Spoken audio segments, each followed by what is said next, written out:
No.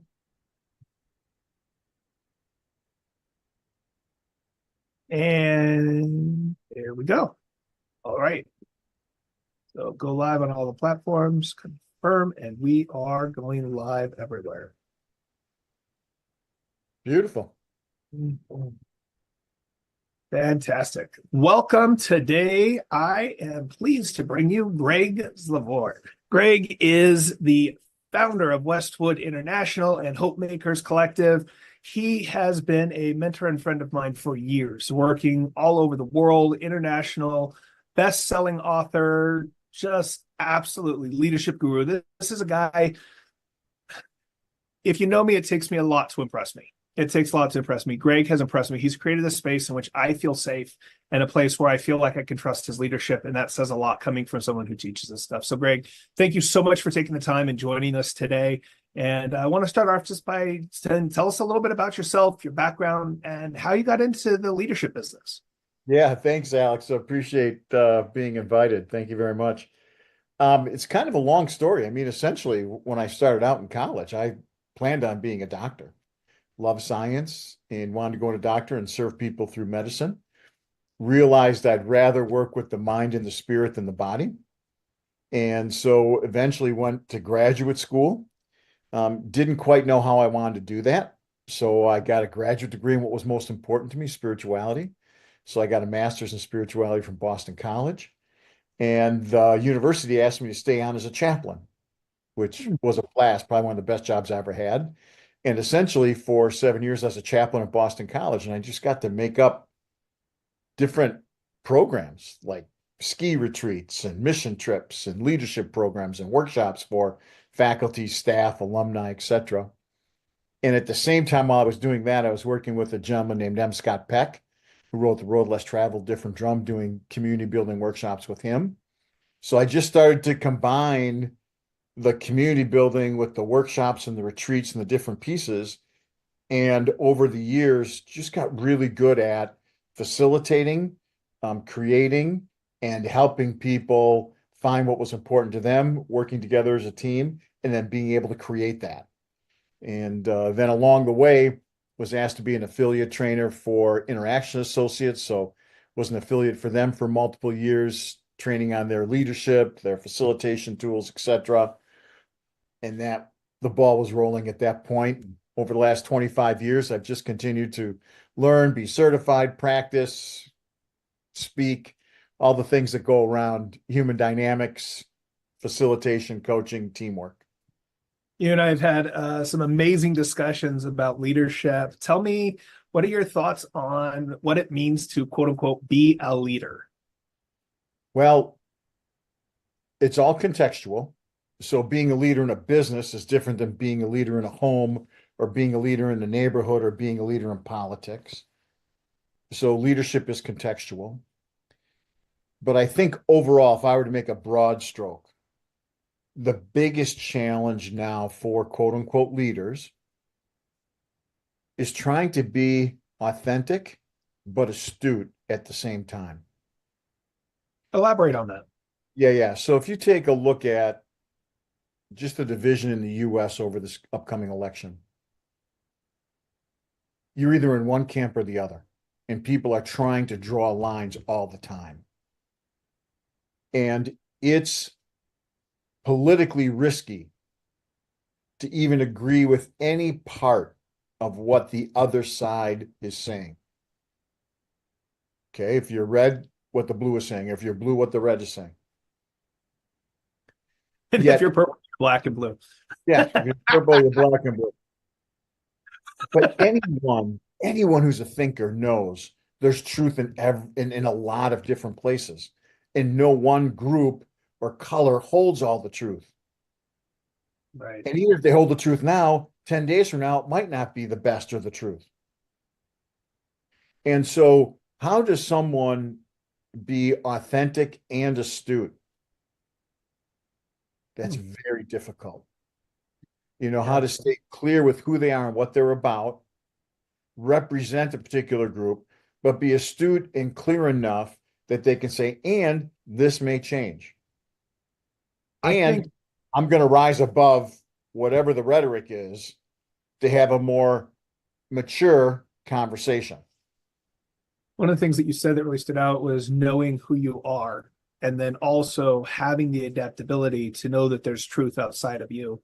Mhm. Uh, how does a leader get better? Like, honestly, making yourself a study. What are some of the practices or things that you do to make yourself a study, or how do you encourage leaders to study themselves? Well, I mean, let's just take the first, and part of it is based on your beliefs. But let's take one of my beliefs in that 99.99999% of perspective and truth exists outside of me. Yeah. It's not even possible for me to have all of it. Matter of fact, I saw someone just recently talk about a geneticist who has been doing work on the genome her whole life. PhD researcher, high established institution. Thousands and thousands of genes in the genome and the way things turn on and off and what they affect. And she said, there's no way anyone can keep all of this in mind. But fortunately, with this new artificial intelligence that just came out, it helps me. Now, in that regard, that woman who spent her whole life has to stay curious every time she asks a question and leans on AI. Matter of fact, for her to be able to embrace or consider the answer AI gives her, she needs to have the mindset that there's something I can learn here. It's impossible to put more water in a full cup. Yeah. It's it's not even smart to try to change the mind of someone who's really arrogant and thinks they know it all or have the right way. For the most part, that's even just a waste of time and energy. So being curious and having the belief that there's like not even a little bit, multiples to learn. Yeah. And even if I learned everything, I can't keep up with the pace now that AI and other things are going. So my every moment is a learning moment for me.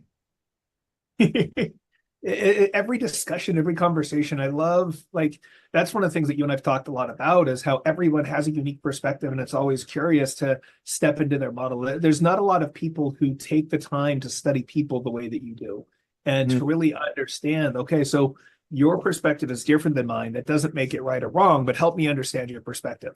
Right. And you're grounded in your truth. You're grounded in your reality.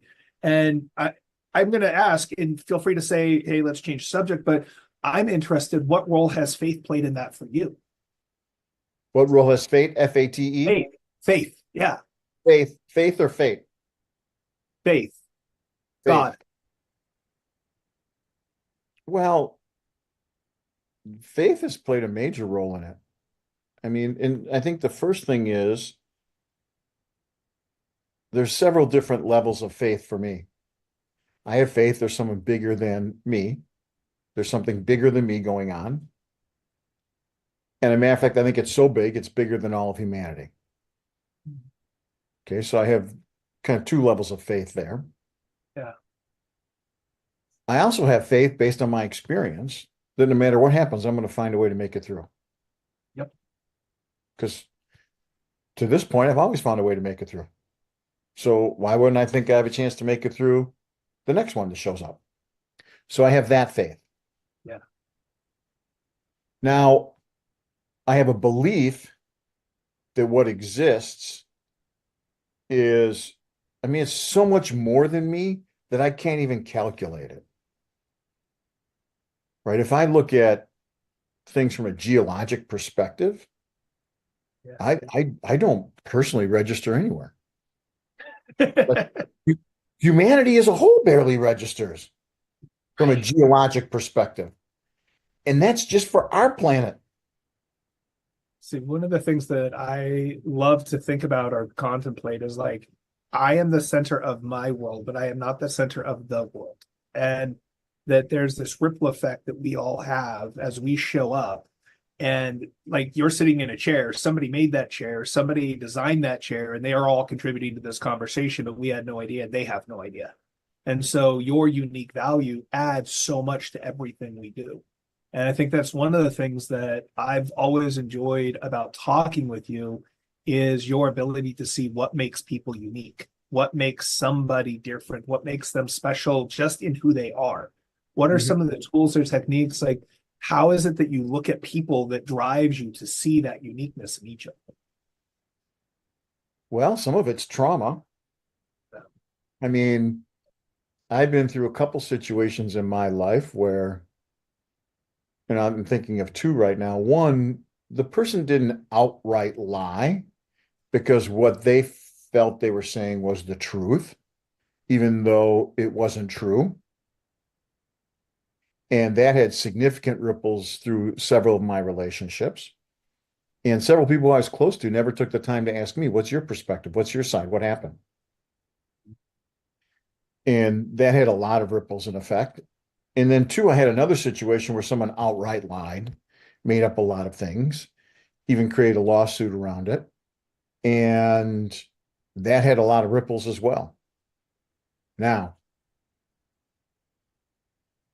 as I think about those two situations, like those two markers in my life Yeah.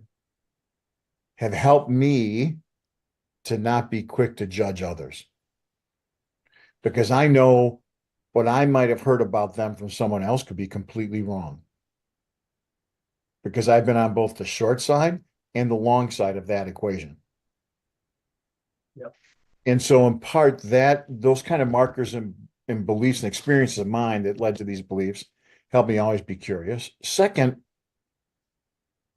there's when I first got divorced, the weekends were really tough for me. I moved into a one-bedroom apartment, like from a 400,000, not 400, 4,000 square foot home, 4,500 square foot home to a one-bedroom apartment.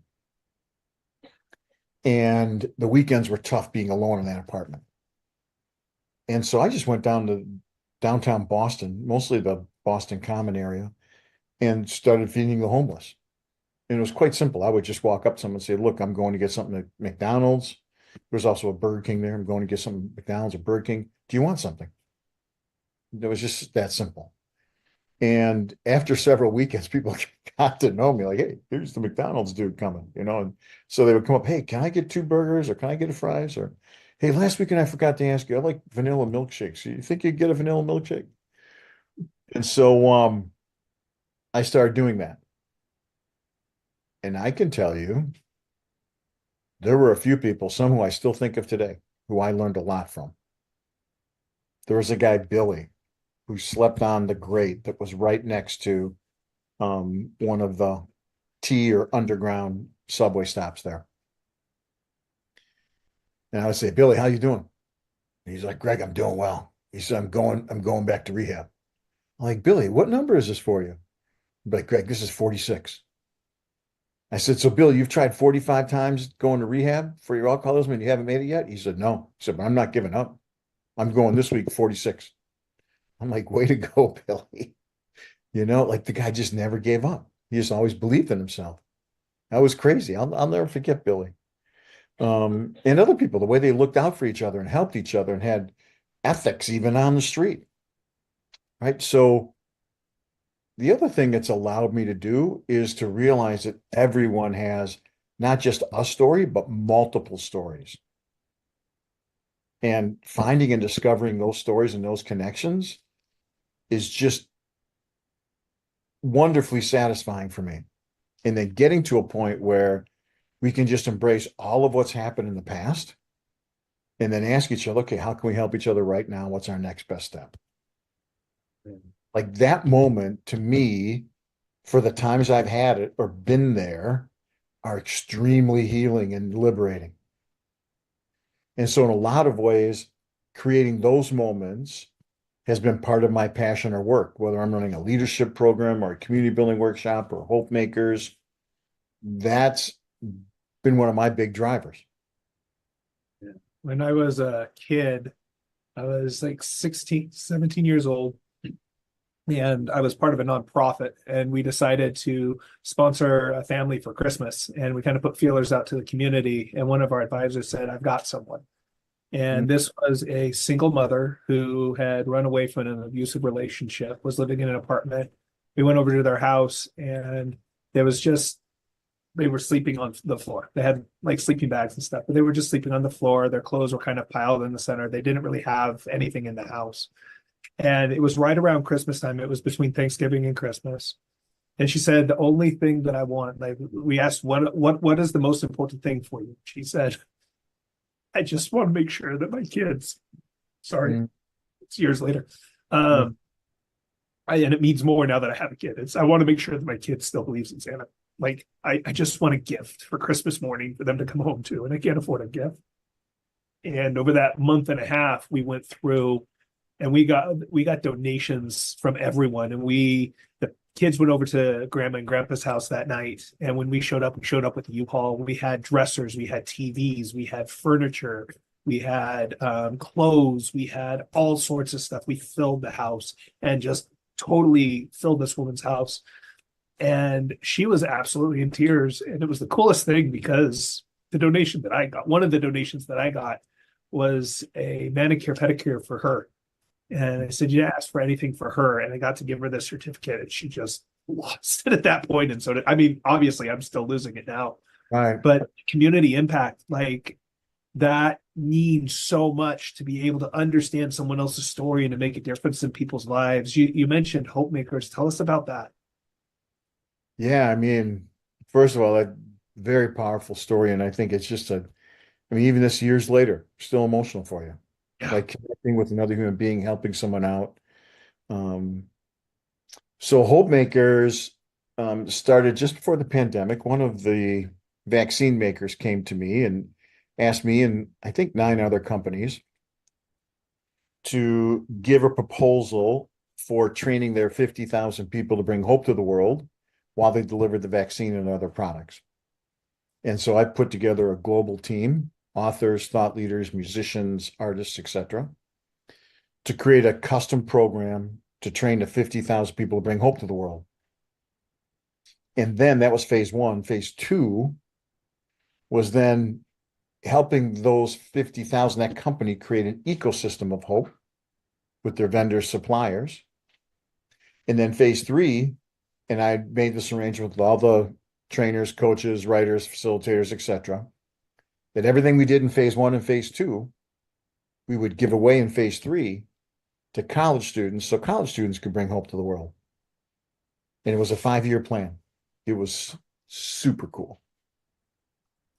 And we got down to the final interview. Matter of fact, it was us and Accenture. And after the final interviews, the next day, the company comes back to me and they said, you know what? Your proposal inspires us the most to think about how do we bring hope to the whole world. But we realized it's too big of a vision. Can't handle it. So we're going to go with Accenture and just focus on our 50,000. But we're going to come back to you. And I said, okay. And I hung up the phone and I had two thoughts.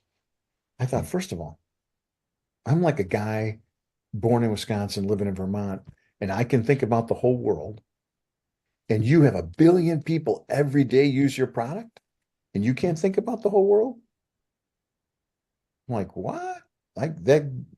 I was like, well, okay. I was kind of shaking my head when I left that conversation. And then two, I expected the 75 to 100 people who were part of the proposal to dissolve once I said, look, we didn't get the project. Well, lo and behold, about half the group said, let's keep meeting and talking about ways we can bring hope to the world. And I was like, oh, okay. So we had a meeting in Stowe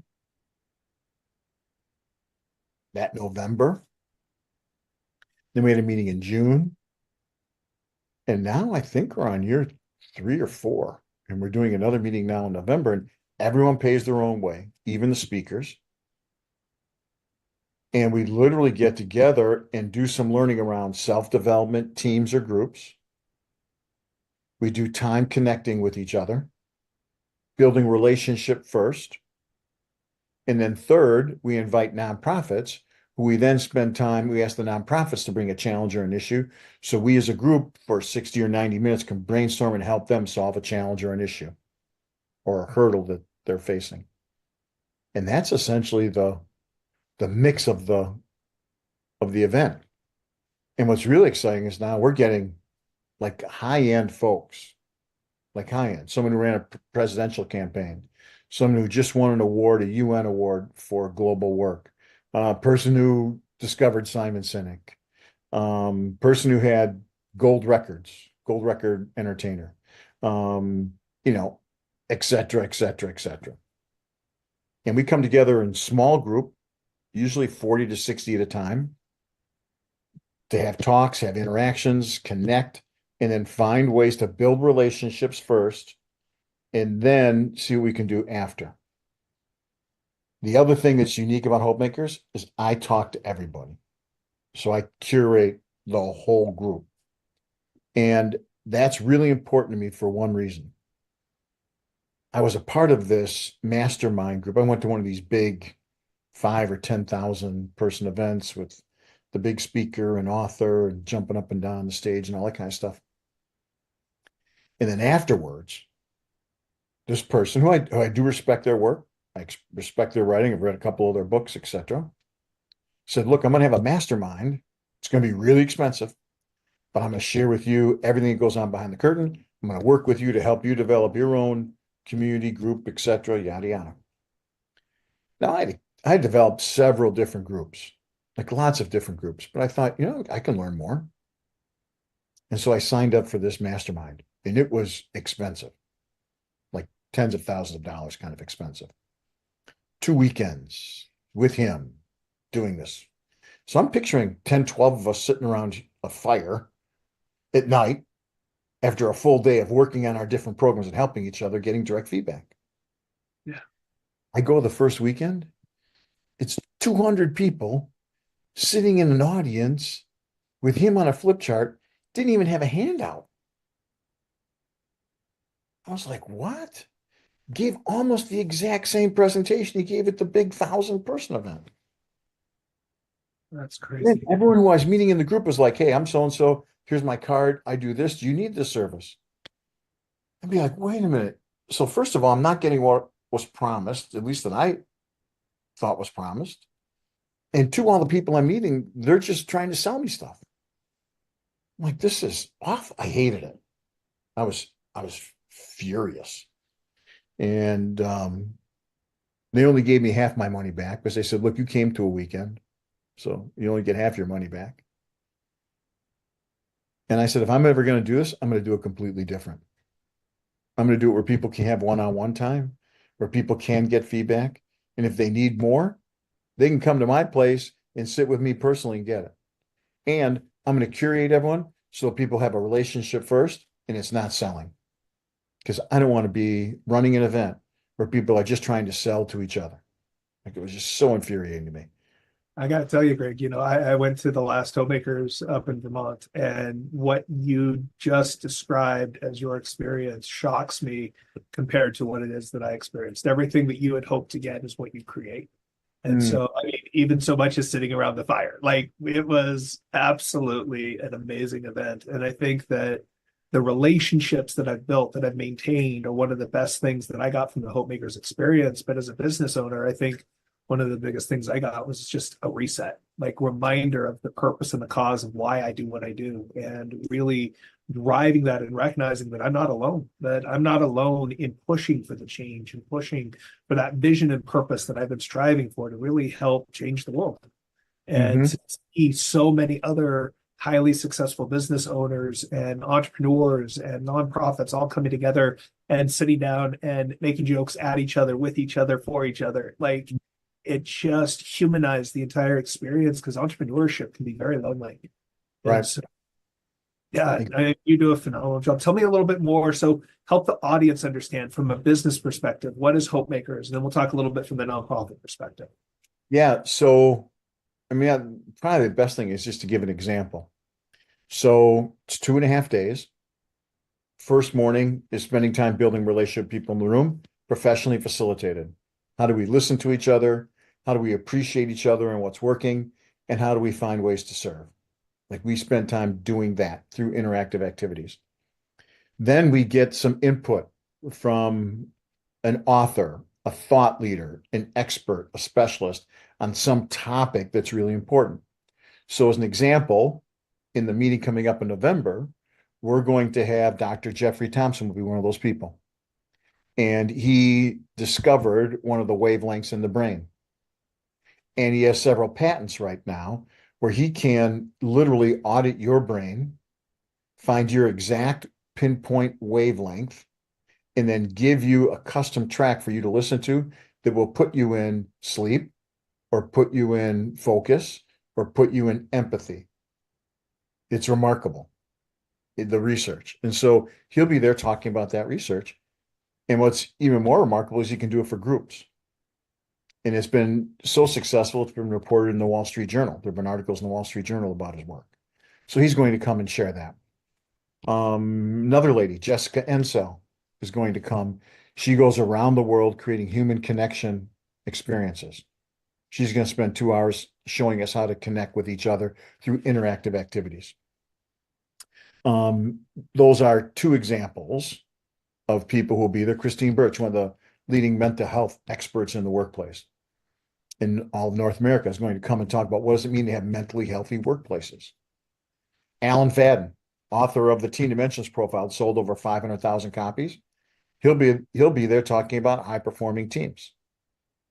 Right. So those are just off the cuff 4 experts who'll be giving workshops and will be there the whole weekend so that you can talk and interact and discover and build, create. Right. And they're 4 of several. And so what's going to happen is we'll have connecting in the morning, some learning and development after that. And then we'll have the nonprofits get up, talk about what they're doing and the challenge they're facing. And then we'll break into small groups and help those nonprofits. And then we'll come back. Yeah. And then we'll come back in the evening and do some, I don't know, either meditation or breath work or group stuff, some kind of fun stuff to connect and learn and build more relationship. And we'll do that for 2.5 days. And then day 3, we'll finish with, what are our next steps? What are our commitments? How can we follow through? How can we make sure that what we've just experienced continues? And so everyone will have time to do their own individual plans. So that's the 2.5 days. That's fantastic. So basically, from a business perspective, you get some personal and professional development. You get a chance to connect with others, and you get a chance to have an impact all in a very short period of time, over a 2-day period. Exactly. That's incredible. Yeah. So, nonprofit wise, being able to really help these nonprofits, I think that that's a unique value add that you bring to the Hopemakers Collective, to the event. How did you decide to add that piece in? Well, I was involved in some nonprofits, and like as an example, the Freedom Story, they work with trying to stop child trafficking at its source in Thailand. And I said to Rachel at the time, I said, look, do you have a challenge or an issue you'd like help with? And she's like, absolutely. I was like, look, come to Hopemakers. There's a lot of experts there. We can brainstorm and help you. And from that experience, so many people like that opportunity that now we've been inviting nonprofits to join us in each of our events so that we could help. Faces. It's a nonprofit that works with at-risk youth doing outdoor experiences in the Canadian Rockies. Neil and David came to me and said, look, we got so much out of Hopemakers that we are 2 years later still implementing some of the ideas we've received. Right. And we've had other members now go, like Fakayo and Peter Katz has introduced us to Faces. So it's those kind of examples that keep us going, almost like, like you were saying earlier about, you remember the lady in the family you helped. Yeah. It's powerful. And so for us to learn something as a group, as Hopemakers, and then be able to make a difference with it right away and practice it is extremely significant. That's incredible. So I will give just a quick testimonial, is that my experience at Hopemakers was a community of people who were really interested in helping each other and changing the world. And it's rare to find a group that isn't coming together just from a self-seeking perspective, or here's my card, what can we do and how can I help? But how can I help you? What can I do to support you? What kind of vision are you trying to create? And then with the nonprofits there, being able to help navigate that, I think it was just an incredibly unique experience. And so I highly encourage it. I'm going to say, why don't you just take a couple minutes, do a quick pitch, tell people why you think they should come. I'm going to tell you, if you are thinking about it, we're going to tell you the links and stuff are going to be in the comments down below. Go check it out. Come join us. I think that it's an incredible event and you'll get a lot out of it. But Greg, please tell people, come. Tell people they need to be there. Yeah, I mean, here's the pitch. If you lead with listening, if you want to find ways to appreciate what's working and look for ways to serve, if that's you and you want to find more people like that, Hopemakers is probably your place. Second, as long as you're willing to have a phone call with me, because if you haven't met me or you haven't been a part of Hopemakers, you got to be curated and I'll have a conversation with you, make sure there's a match there. And then third, come and be ready to serve, to learn, serve, and connect. That's it. It's that simple. And I tell everyone, if you're going to invite someone to Hopemakers, don't invite them if you don't think you could spend a weekend camping with them. Right? Because the people who come are most important, and the spirit they come with is the most important. And so everyone gets curated and come. Now, the second thing I'll say is this. Two things about the money. It's $2,557 for this next event. If someone feels like they need to be there and it's too much money, there are some scholarships available because we don't want money to be the issue. The key is to have the right people in the room. The second piece about money is if we do have a profit, we're going to give it away to the nonprofits. So if you need money, only ask for it if you need it. If you don't need it, pay. Because we're going to give that money to the nonprofits if there's anything extra. So that's my pitch. I don't know if that's much of a pitch, but that's the pitch. The event is absolutely amazing, and the rewards you get far exceed any cost you could do. But the investment, it's really investing in the future and investing in hope. So, Greg, thank you so much for spending this time with me today. I appreciate it. I appreciate you. And there will be comments down below. Looking forward to engaging with you guys online. And remember, reality isn't fact. Reality isn't real. Reality is what you make it. Make it a great day. Bye, everybody. Thank you, Alex. Thank you.